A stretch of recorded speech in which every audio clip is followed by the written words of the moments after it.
Hello everyone, welcome to our channel living through moments. आज के recipe mutton पाया soup. चलो देरी ना करे देखे नेওয়া যাক কি কি উপকরণ লাগছে।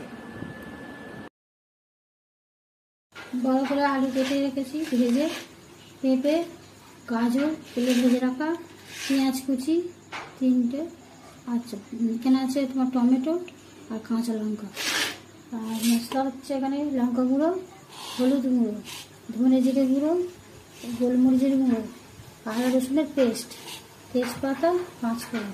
আর এখানে 4টে খাসি টেঙ্গি আমি সিটি মেরে রেখে দিয়েছি সিদ্ধ করে, আর লবণ লাগছে। বাস তো এইগুলো দিয়ে তেল দিলাম,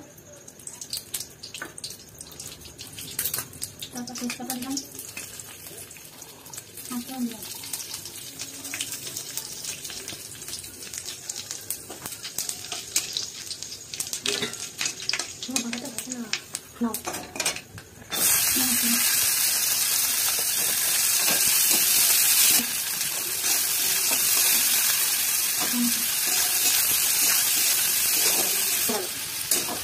ব্রাউন করে ভেজে নেবো।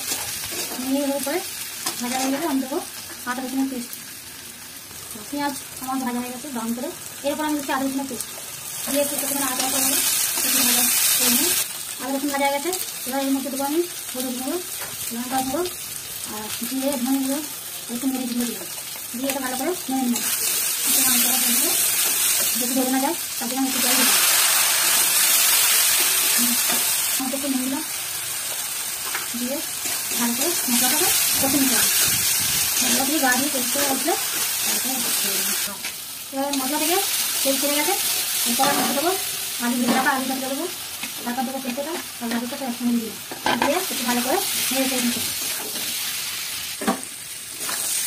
কষানো হয়ে গেছে, কষানো হয়ে গেছে, ভালো করে কষে নিয়ে দিয়ে এরপর আমাদের টেঙ্গিটা মুরগি সিদ্ধ করা ছিল সেটা এর মধ্যে আমি দিয়ে দেবো।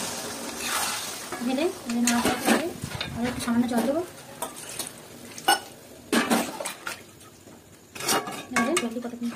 10 মিনিট দাঁড়া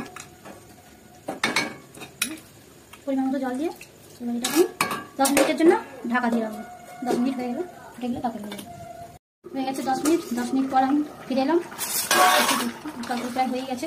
এবার আমি এতে একটু ভাজা জিরে গুঁড়ো জাস্ট ছড়িয়ে দেবো, ভাজা জিরে গুঁড়ো ছড়িয়ে দিয়ে এবার গ্যাসটা অফ করে দেবো। রান্না অলরেডি শেষ। তো বন্ধুরা, তৈরি আমাদের মটন পায়া স্যুপ। ছোট থেকে বড় এটা সবারই খাওয়া খুব উপকারী। তবে